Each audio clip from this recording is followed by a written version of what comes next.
There's a whisper in the wind, a subtle current beneath the surface of everyday life that tells a tale as old as time itself. It's a story of struggle, of silent suffering, of dreams deferred and potential untapped. And within that story, there's a recurring character, one many of us have played at some point, often without even realizing it, the victim. Not the victim of circumstance necessarily, but the victim of a mindset, a narrative we've unconsciously adopted, a script written by fear and doubt. Look around you. Do you see the quiet resignation in the eyes of those who have stopped fighting? Do you feel the subtle weight of unmet expectations, the phantom limb of a future that never arrived? This isn't about blaming. This is about awakening, because the truth, the profound, undeniable truth, is that you are not merely a character in a predetermined play. You are the author. You are the director. And you possess an unyielding power to seize the pen and rewrite your story. Think of it. Every grand edifice ever constructed, every soaring symphony ever composed, every empire that rose from humble beginnings began not with a stone or a note or a decree, but with a thought, a belief, a burning, unwavering conviction in the unseen, the unproven, the yet to be. Before the incandescent glow of a light bulb illuminated the world, there was Edison's relentless belief in its possibility through thousands of perceived failures. Before the mighty Ford Motor Company revolutionized transportation, there was Henry Ford's unwavering vision of a car for every family against a chorus of skepticism. They weren't born with these truths etched into their souls. They forged them in the crucible of their own minds. And so it is with you. The prison bars you perceive around you, the limitations that seem insurmountable, are often constructs of your own design. They are the echoes of old narratives, of past hurts, of voices that told you, perhaps subtly, perhaps loudly, that you weren't enough. But those voices are merely echoes. They hold no power over the present moment unless you grant it to them. The journey from victimhood to victory isn't a gentle stroll through a field of flowers. It's a seismic shift, an internal revolution that demands courage, introspection, and an almost brutal honesty with yourself. It begins with tearing down the old scaffolds of thought, the ones that have supported the edifice of your perceived limitations. This isn't a passive act. It requires active deconstruction. It means looking at every limiting belief, every I can't, every it's impossible, and holding it up to the searing light of scrutiny. Where did it come from? Is it truly yours, or was it inherited? Does it serve you, or does it shackle you? Most importantly, is it a factual truth or merely a habitual thought pattern? For too long, we've allowed these insidious patterns to dictate our reality like invisible puppeteers pulling our strings. It's time to cut those strings. It's time to reclaim your autonomy, to remember that the only true limitations are the ones you accept. Consider the Titan, Andrew Carnegie. He didn't just accumulate wealth. He built an empire from scratch, driven by an unshakable belief in his own capacity and the principles he championed. His rags to riches story wasn't an anomaly. It was a testament to the power of a mind unleashed from self-imposed constraints. He understood that true wealth wasn't just about money, but about the wealth of conviction, the abundance of audacious goals, and the relentless pursuit of their realization. This isn't about magical thinking. It's about practical psychology. It's about understanding that your mind is a fertile garden. What you plant there, what you nurture, will inevitably grow. If you plant seeds of doubt, fear, and scarcity, you will harvest exactly that. But if you sow seeds of courage, abundance, and unwavering belief in your own inherent power, the harvest will be abundant beyond measure. This is the first, most crucial step. Cultivate a mind that refuses to entertain victimhood, a mind that is primed for victory. It requires vigilance, a constant guarding of the gates of your perception, a fierce refusal to allow negative narratives to take root. This is not easy, but nothing truly worthwhile ever is. It's a daily battle, a relentless commitment to tending your inner landscape. The very bedrock of this transformation, this grand rewriting, lies in belief. Not a flimsy, fleeting hope, but a deep, unyielding conviction that resonates in every fiber of your being. Think of the Wright brothers. Before their monumental flight, they faced ridicule, skepticism, and countless setbacks.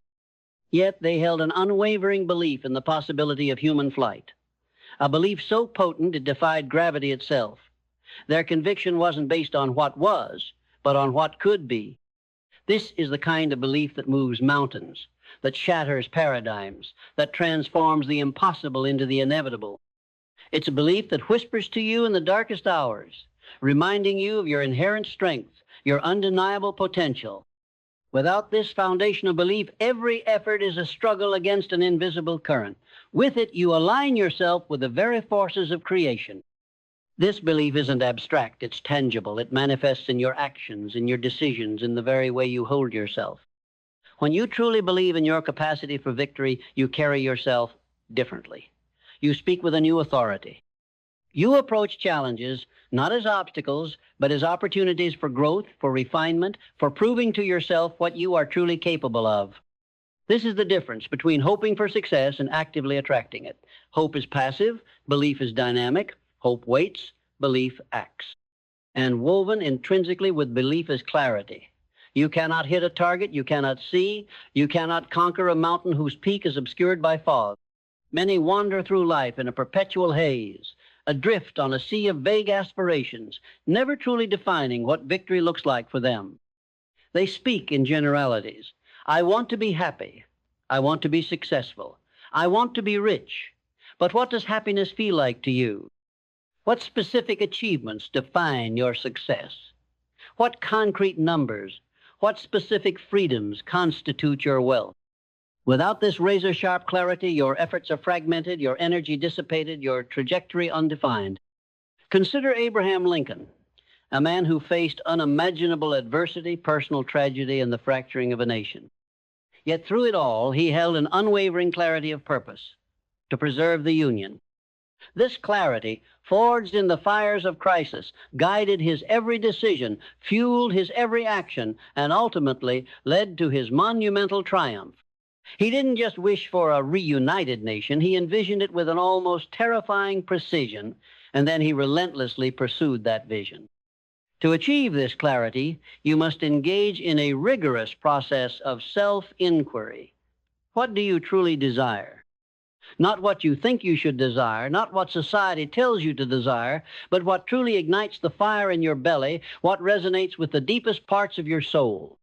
This requires solitude, introspection, and an honest reckoning with your deepest desires and values. Write them down, articulate them with vivid detail. Describe the experience of achieving them as if it has already happened. Engage all your senses. What does it look like? What does it feel like? What does it sound like?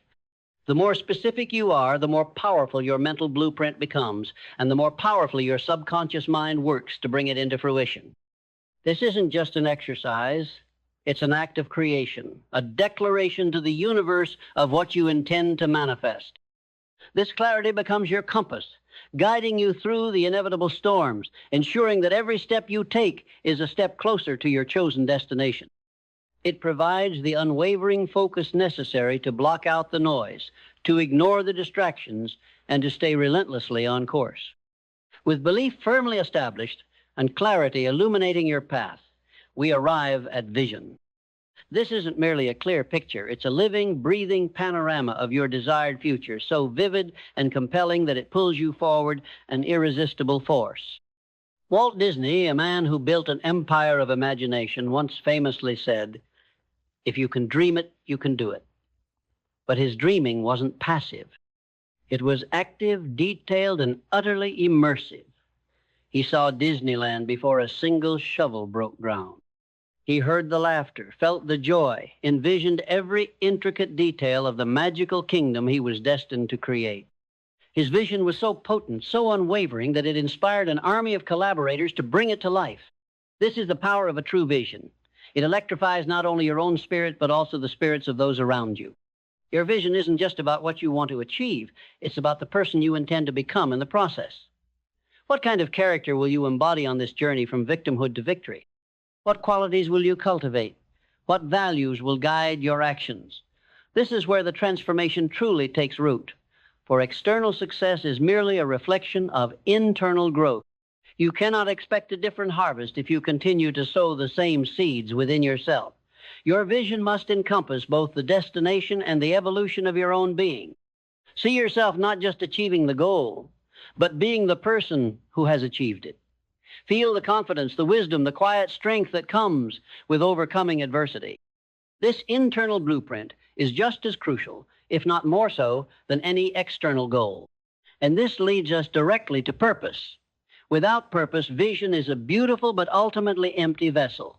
Purpose is the engine, the fuel that drives the entire machinery of transformation.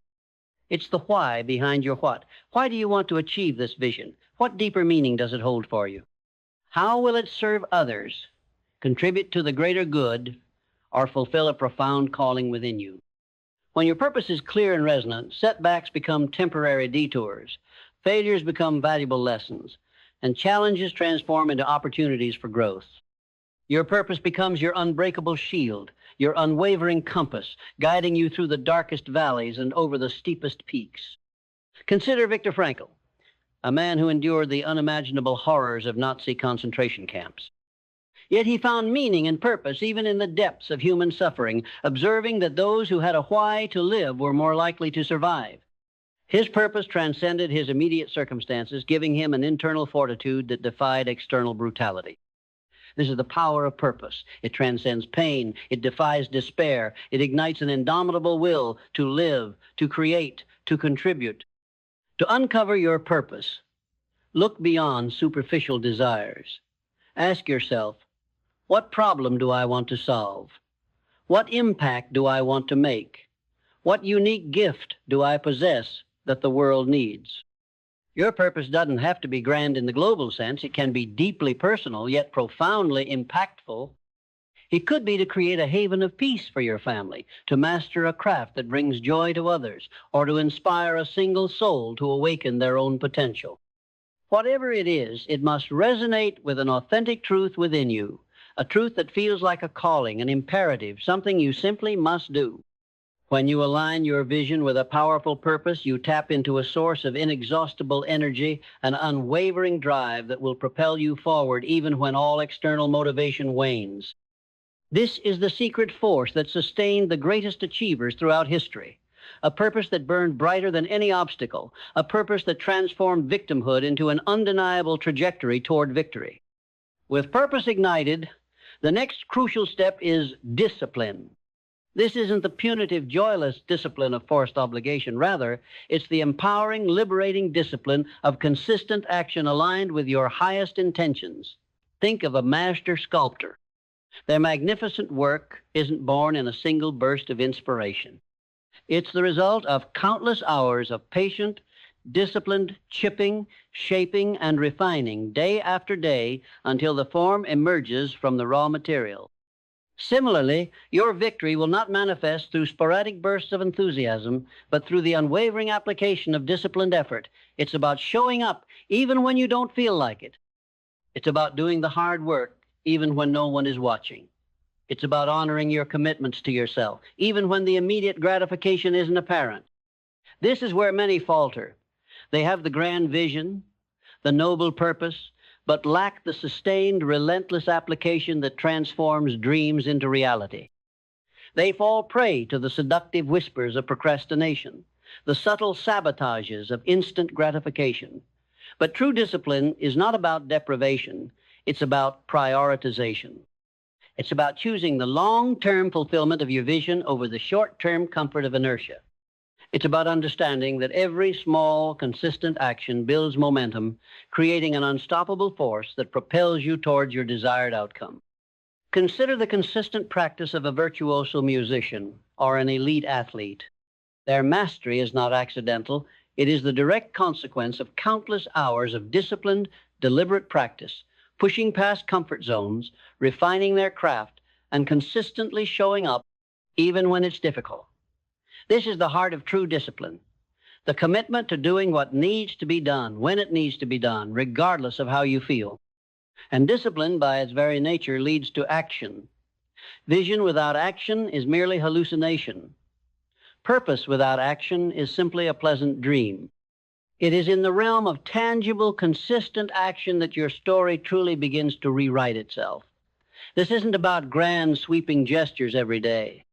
Often, it's about the mundane, the incremental, the seemingly insignificant steps that accumulate into monumental progress. It's about making that one phone call, writing that one page, taking that one small step that moves you forward. The key is consistency. The key is relentless forward momentum. Recall the story of Thomas Edison. His invention of the light bulb was not a flash of sudden insight, but the culmination of thousands of experiments, thousands of actions, thousands of failures that he redefined as learning opportunities. He didn't just think about inventing. He acted on that thought tirelessly, persistently, until he manifested his vision into reality. This is the embodiment of taking action. It's not about waiting for perfect conditions or waiting for inspiration to strike. It's about starting where you are, with what you have, and taking the next logical step. Procrastination is the thief of dreams, and inaction is the graveyard of potential. The only way to escape the gravitational pull of victimhood is to initiate the outward thrust of consistent, purposeful action. Break down your grand vision into smaller, manageable steps. Focus on completing one step at a time, celebrating each small victory, and building momentum with each accomplishment. Every action, no matter how small, is a statement to yourself and to the universe that you are committed to your transformation, that you are actively rewriting your narrative from one of passive suffering to one of active creation. As you immerse yourself in disciplined action, a profound shift occurs, the emergence of gratitude. This isn't a passive emotion, but an active, transformative force that reshapes your perception and accelerates your journey from victimhood to victory. When you cultivate an attitude of gratitude, you begin to see not what you lack, but what you already possess. You appreciate the lessons hidden within challenges, the growth spurred by setbacks, and the quiet blessings woven into the fabric of your everyday life. This isn't about ignoring difficulties or pretending problems don't exist. It's about shifting your focus, recognizing that even in the midst of struggle, there are always elements to be grateful for. Think of it. Even the breath you take, the roof over your head, the beating of your heart. These are profound gifts that many throughout history and across the globe have yearned for. When you practice gratitude, you elevate your energetic vibration. You move from a state of scarcity and complaint to a state of abundance and appreciation. This energetic shift isn't woo-woo. It's psychological. When you focus on what you're grateful for, your mind becomes more receptive to opportunities, more resilient in the face of adversity, and more creative in finding solutions. It's like turning a powerful magnet towards more positive experiences. The victim mentality often wallows in what's missing, what's unfair, what has been taken away. Gratitude, conversely, celebrates what is present, what is possible, and what can be built. It's an antidote to bitterness, a shield against resentment, and a powerful catalyst for further progress. Make it a daily practice to consciously acknowledge and appreciate the blessings, big and small, in your life. This simple act can profoundly reshape your outlook and infuse your journey with renewed vigor and optimism. In this dynamic dance of transformation, adaptability emerges as an indispensable partner. The path from victimhood to victory is rarely a straight line. It's filled with unexpected detours, unforeseen obstacles, and moments when your carefully laid plans crumble before your eyes. The victim rigidifies, clinging to the old script, complaining about the unfairness of it all. The victor, however, flexes. They understand that the ability to pivot, to adjust, to embrace change is not a weakness but a supreme strength. Think of an oak tree in a storm versus a reed in the wind. The oak, rigid and unyielding, may snap. The reed, though seemingly fragile, bends and sways, enduring the storm because of its flexibility. Consider the history of innovation. Companies that failed to adapt to changing markets and technological advancements often perished, while those that embraced evolution thrived. Nokia, once a titan of mobile phones, stumbled because it clung to old models in a rapidly changing landscape.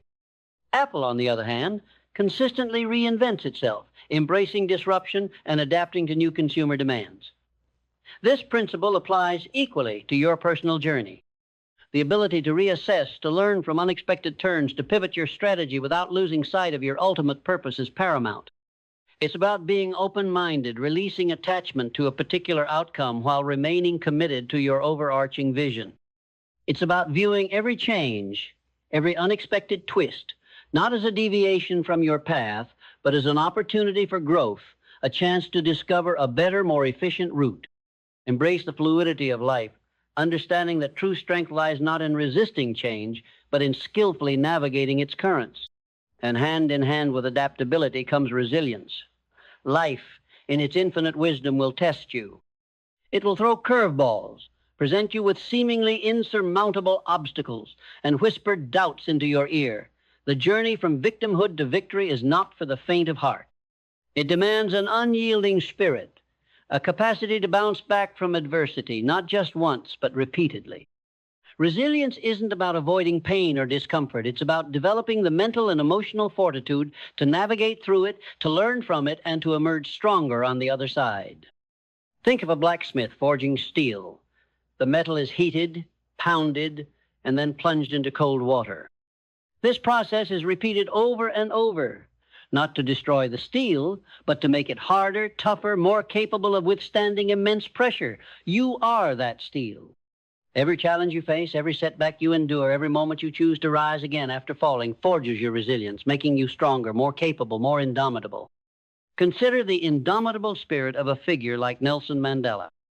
Imprisoned for decades, subjected to unimaginable injustices, he emerged not with bitterness, but with a renewed commitment to justice and reconciliation. His resilience was a testament to the power of the human spirit to transcend suffering and convert it into a catalyst for positive change.